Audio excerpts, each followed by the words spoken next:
Detective novels are all about doubt and certainty, and moving from one state to the other.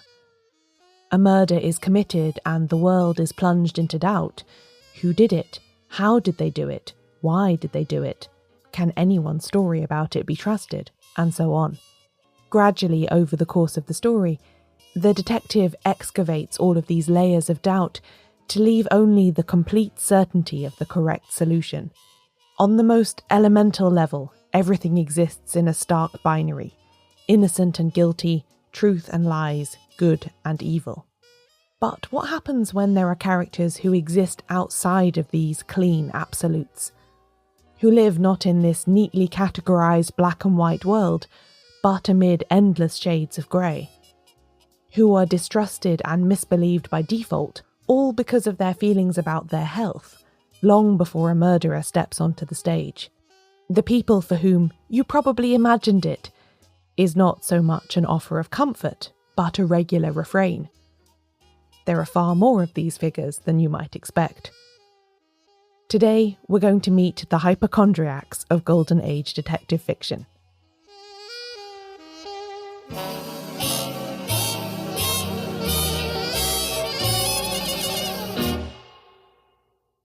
Welcome to Shedunnit. I'm Caroline Crampton. A friendly warning: there are going to be some minor spoilers in this episode. No solutions to whodunits totally revealed, but some plot details discussed. If you want to avoid knowing such details about something that you're reading or plan to read, please consult the list of books and stories in the episode description before proceeding.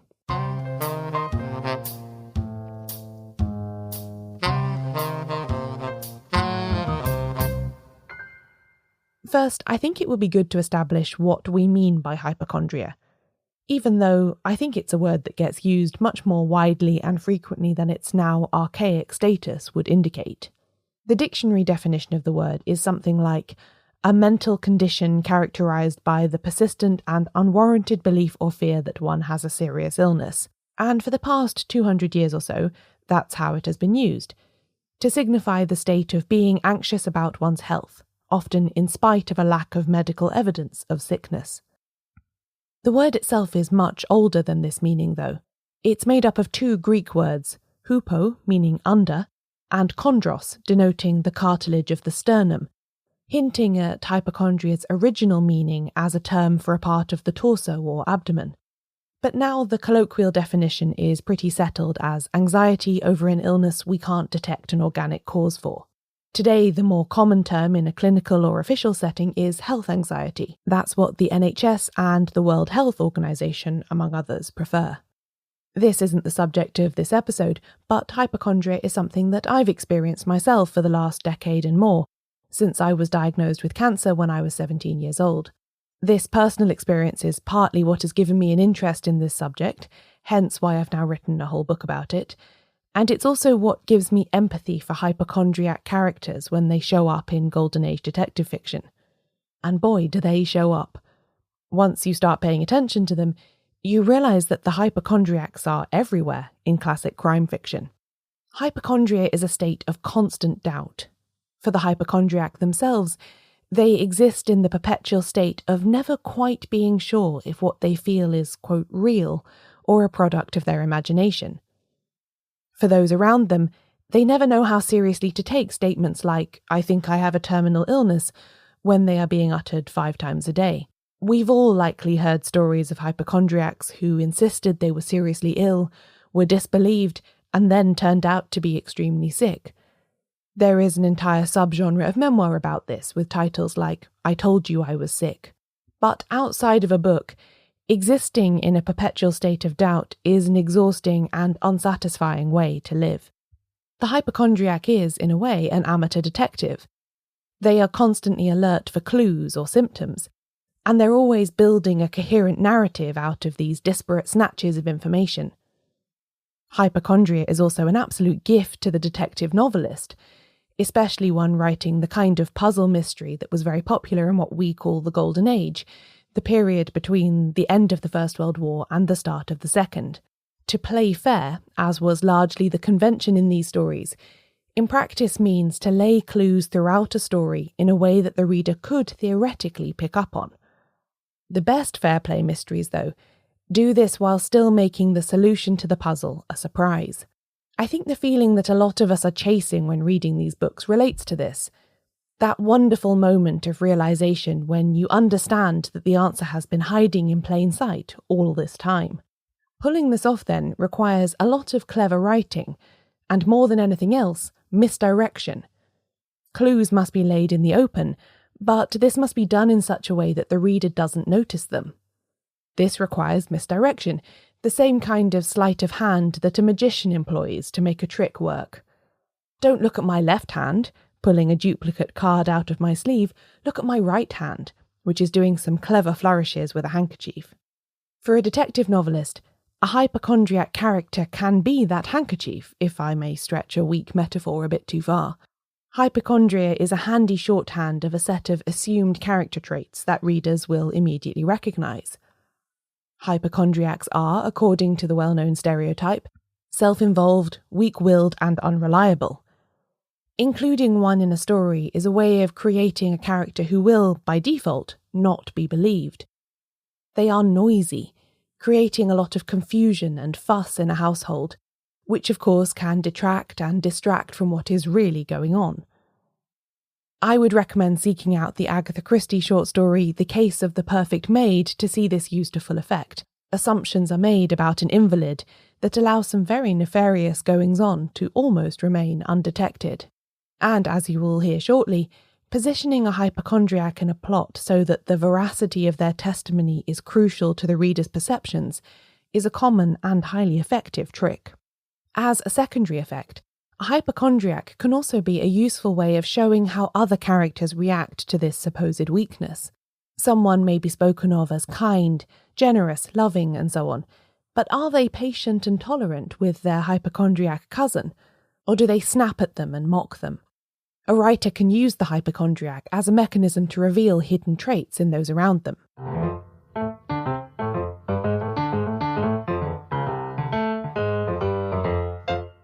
So, enough of the theory and the hypotheticals. How did the writers of Golden Age detective fiction actually deploy hypochondria in their work? As far as I've been able to gather from my reading and research, there are two main ways. Firstly, a hypochondriac will be introduced in a story as the murder victim, a central character around whom the rest of the story will revolve. Or, in the second approach, the hypochondriac will be a character either close to or in some kind of contact with the main murder victim, so that their doubtful testimony affects how the murder is perceived and investigated. Let's look at this latter character first, the witnesses and the supporting players. And this is where I'm just going to reiterate my spoiler warning from the start of the episode, because I'm about to start discussing specific books and plots. This is where we see another very important aspect of hypochondria in fiction of all kinds, not just detective novels: humour. Hypochondria, while also scary, can be silly too. And these supporting hypochondriacs, as I like to think of them, can be a way for an author to introduce aspects of absurdity and comedy, albeit sometimes in a rather dark way. I'm going to give you 3 contrasting examples of this in action in detective fiction from the Golden Age. Agatha Christie does this superbly in her wartime novel N or M, first published in 1941. Picking up again with her sleuths from 2 1920s titles, The Secret Adversary and Partners in Crime, Christie sends Tommy and Tuppence in disguise to a seaside boarding house to hunt for German spies on behalf of British intelligence.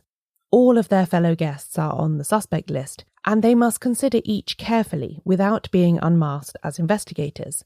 Among them are Mr. and Mrs. Cayley, an innocent-seeming middle-aged couple. Mr. Cayley is, in Tommy's phrase, a genuine hypochondriacal invalid who is perpetually fussing about his health and is seen as a walking chemist's shop, while his wife, whom Tuppence later describes as vacuous and brainless, seems to have made catering to her husband's many whims her entire occupation.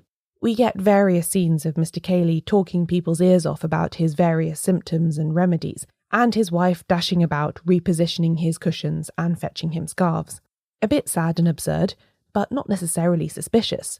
But then, as Tommy says at one point, Wouldn't the hypochondriac be an easy part to act if a spy was trying to lie low? The Caleys are not, therefore, eliminated from suspicion as quickly as the reader might be inclined, and the hypochondria is a major part of why that is.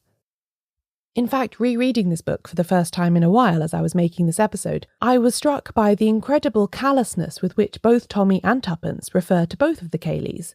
If he threw away all his little pill boxes and went out for a good 10-mile walk every day, he'd be a different man, Tommy declares at one point. The total lack of empathy or pity tells us both something about the slightly brittle characters Christie is still developing for her sleuths, and also about the way hypochondria was regarded at the time she was writing, entirely as a selfish affectation, basically.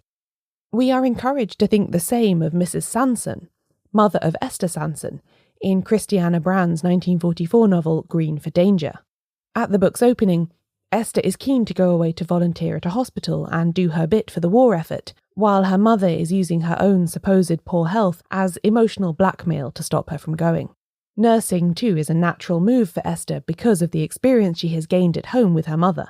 Since Esther had tenderly nursed her mother through several years of perfect health, there was not very much she could learn from her on that subject, we are told. Brand writes well of the strange inner magic of the true hypochondriac, by which Mrs. Sanson, who is actually completely fine, is able to look like she's on death's door right when she wants to. This little act of hers has never failed before, but this time Esther does pull free and go to the hospital, only for one of the things that her mother has always dreaded to actually happen in her absence. This is one of the reasons why I like Brand's use of hypochondria so much more than Christie's. In Green for Danger, we get to see all the contradictions of the long-term hypochondriac on display. Yes, Mrs. Sanson's constant niggling about her health is annoying, but she's also not wrong to be worried. Both things can be true. My third example of an intriguing supporting hypochondriac comes from Marjorie Allingham's Black Plumes, a standalone mystery novel that she published in 1940. This is actually the book that the Shedunnit Book Club are reading next month, so I have been thinking about it especially hard. But regardless, I think the character of Phillida Madrigal would have stood out to me anyway. Even before the crime is committed, this book creates an atmosphere of unease and unpleasantness that has the protagonist, Phillida's younger half-sister Frances Ivory, seeking help from her grandmother. And Phillida's perpetual invalidism is a big part of what is unsettling her. Frances needs her big sister to help her save the family's business and reputation, and instead Phillida is staying in bed and wailing intermittently. Although the word hypochondria is never used about her, the behaviour of other characters and all the long-suffering, eye-rolling references to Phillida's nerves let the reader know that her sickness is not necessarily to be taken that seriously. It also seems to come and go suspiciously easily, depending on how active a part she wants to take in the family's troubles, which again leaves us in doubt as to how reliable her statements are about herself or indeed anything else. Allingham wants us to know that Phillida cannot be trusted, and her intermittent spells of illness are a big part of how she communicates this. After the break, hypochondriacs as victims.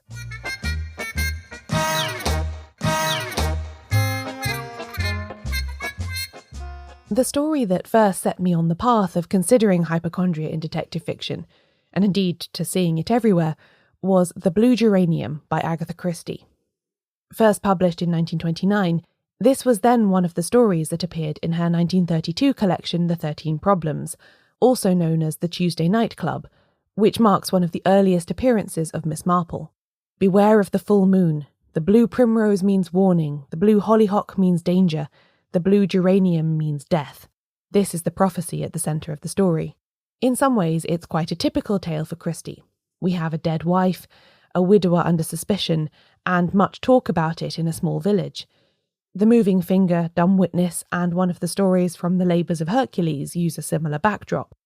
Where The Blue Geranium distinguished itself to me, though, was in its portrayal of its central character, Mrs. Pritchard. The story is introduced to the other characters hearing it as a ghost story, but there never seems to be much that was supernatural about Mrs. Pritchard. She just lives a very tragic life, as what Christie calls one of those semi-invalids. I believe she had really something wrong with her, but whatever it was, she played it for all it was worth, we are told. Again, I find Christie's lack of empathy in her portrayal very interesting, and it makes me wonder whether she had direct experience of someone behaving like this. Mrs. Pritchard is shown to be whiny and always complaining, demanding that her husband wait upon her as well as the succession of hospital nurses they hire, and then berating him when he does something supposedly wrong. Dolly Bantry even says at one point that if George Pritchard had brained her with a hatchet and there had been any woman on the jury, he would have been triumphantly acquitted, which is not a very nice sentiment. Mrs. Pritchard is a combination, then, of someone with a genuine illness and also a hypochondriac, inclined to think herself much sicker than she is. In addition, she has the belief in quack remedies and other mystical things that can go hand in hand with hypochondria. Indeed, the story revolves around the mysterious prophecy about the blue geranium made by the fortune teller she consults called Zarida. This, of course, is dismissed and laughed at by both her husband and her nurse as just another one of Mrs. Pritchard's silly foibles. Except then it comes true. The flowers on her wallpaper do start changing colour with the full moon, and then she does die when the geranium turns blue. Christie does a wonderful job, I think, of showing how a hypochondriac can be annoying and frustrating, but also not be wrong that they are in danger, just like Christiana Brand did. There are fascinating parallels, too, between elements of this story and a 1941 novel by Dorothy Bowers, Fear for Miss Bethany. In that one, too, a fortune teller is involved in a plot that sees a long-term invalid and hypochondriac disbelieved and dismissed, and in that case even accused of poisoning herself to gain greater attention. I don't think I need to tell you how that storyline works out. Before we move on, an honourable mention for two other hypochondriac murder victims created by Agatha Christie that I especially like. There's the first Mrs. Dyson, an offstage character in 1964's A Caribbean Mystery, who is described as a malade imaginaire, which is a French term that literally means an imaginary invalid, and is an idiom that references the title of a Molière play from 1673. The cloud of suspicion about the first Mrs. Dyson's death still hangs over her husband, because everyone had always assumed that her illness was imaginary, until she died of it. And then there's Luther Crackenthorpe, the rich and irascible patriarch from Christie's 1957 novel 450 from Paddington, who his doctor swears is actually in perfect health, despite his constant complaints, and yet who still dies anyway in mysterious circumstances. Luther Crackenthorpe belongs to a substantial subset of hypochondriacs from detective fiction who are primarily annoying, and thus difficult to pity, even when they become murder victims. In 1933's Family Matters by Anthony Rolls, Robert Cudingham is a frustrated, probably depressed man in his late 40s who has lost his job in the economic crash of the late 1920s. He is obsessed with collecting antiquities and seems not to have really bothered looking very hard for a new job despite his family's financial difficulties. He also frequently administers homemade remedies to himself, which makes his subsequent involvement in a poison plot not that surprising. Another unlikable hypochondriac shows up in E.M. Delafield's wonderfully creepy short story, They Don't Wear Labels. A landlady observes two of her paying guests over a period of months, noting how devotedly Mr. Peverelli takes care of his sick wife, even though his wife's idea of being friendly is to talk about her health until everyone else is thoroughly sick of her. This is a classic piece of misdirection on the author's part. Initially, the reader is invited to feel sympathy for Mr. Peverelli and to find his wife extremely selfish and annoying, until there starts to be hints that perhaps something else is afoot. This one has a great ending that I don't want to spoil for you, but I do really recommend it. You can find it in the British Library Crime Classics anthology Capital Crimes. Mildred Taylor, murder victim at the heart of John Dixon Carr's Below Suspicion from 1949, is a querulous, elderly hypochondriac who dies by antimony poisoning. This novel has a lot else going on, including references to witchcraft, devil worship and masked nightclubs, and in some ways it's more of a post-World War II thriller than a Golden Age-style detective novel. But that central plot of an unlikable hypochondriac old lady being poisoned in an innovative way and then her companion being accused of her murder feels very classic crime to me. Mrs. Hardstaff, the victim at the centre of Harriet Rutland's 1942 novel Blue Murder, is similarly easy to dislike.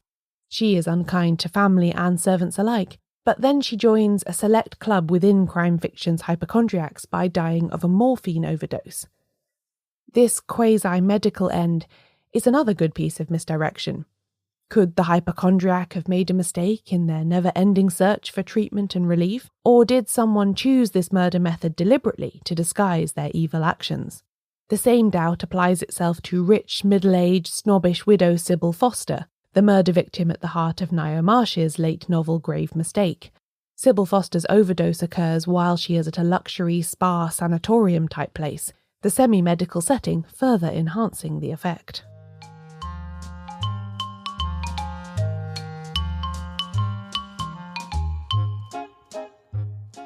The hypochondriac's thirst for treatment and interest in quack remedies can be exploited to excellent effect in a crime story.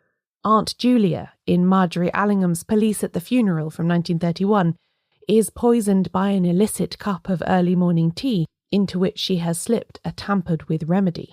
And in 1929's Poison in the Garden Suburb by GDH and Margaret Cole, the murder victim drops dead after swallowing some strychnine during a public meeting. It's quickly revealed by multiple witnesses to investigators that the victim was a well-known hypochondriac. This then colours the inquiry from the start, in terms of whether it could have been accident, suicide or murder, and it also affects how they interpret his relationships with his wife and his medical attendants. There is nothing wrong with him, according to a doctor, bar what he puts in his stomach himself. As we're told, he'd never needed to miss a day at the bank if it hadn't been for his dosing away. He'd never go to an evening party without he'd swallow half a dozen things in the course of the evening. When someone is so ready to take any pills or tonics offered without asking questions, it is frighteningly easy to see how they could be murdered. Hypochondria is, in some ways, just a heightened awareness of mortality.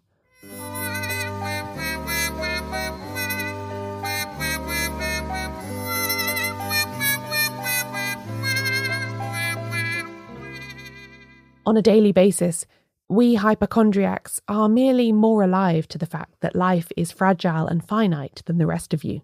So perhaps it's not strange at all to find so many hypochondriacs present in a literary genre that contains more death than most. Something will get us all in the end. It just might not be a Golden Age murderer as part of an elaborate poisoning plot.